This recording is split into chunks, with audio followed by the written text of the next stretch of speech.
In Kogi State, some public schools are extorting money from parents and their awards for the payment of registration fees for the West African Examination Council.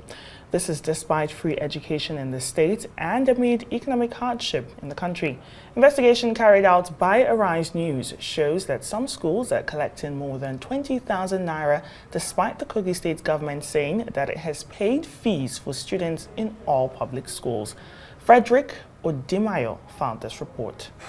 Some parents who declined speaking on camera to Arise News over fear of victimization of their words lamented that they are still compelled to pay some amount of monies for their words despite the free education policy of the Kogi State government in all public schools. Now when my children returning now, they say we should pay for 22,000 naira for WAEC. I say what for? They say it's not all the children, they bring a scholarship for them. That's why I was not happy now.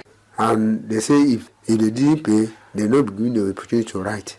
And if they didn't write, especially the one that is going to write WAEC, will not have the privilege to write the WAEC. When a Rise News crew went undercover to the UBE Junior Secondary School in Felele, Lokoja, to pay 22,000 naira WAEC fee for a student whose parents could not afford the money and was forced to stay at home for weeks, to our surprise, it turned out to be true. Why should I collect money when government has paid? That's one thing you are welcome, sir. That's one thing I want you to understand. The other time I told her from poor family. Although that pay for student, that blessing, myself want to collect the blessing, get part of the blessing. If I have the means myself, I'll pay for student. Then government pay. I should go again, ask parents to come and pay.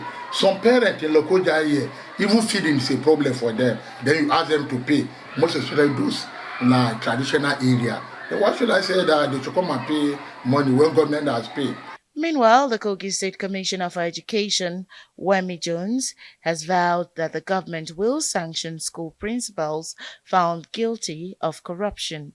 If you are in a public secondary school, the free examination registration law covers you fully. There is no part payment. Government is paying for every exam that is captured under that law. And I can tell you that nobody, no school administrator will claim ignorance of the law. And whoever is caught, let me assure you, whoever is caught will be dealt with very, very severely. I can assure you that. While many last year had commended the Kogi State government for penalizing some principals who still went ahead to collect monies from their students under the guise of WAEC registration fees, they are optimistic that those still engaging in the illicit act would not go unpunished.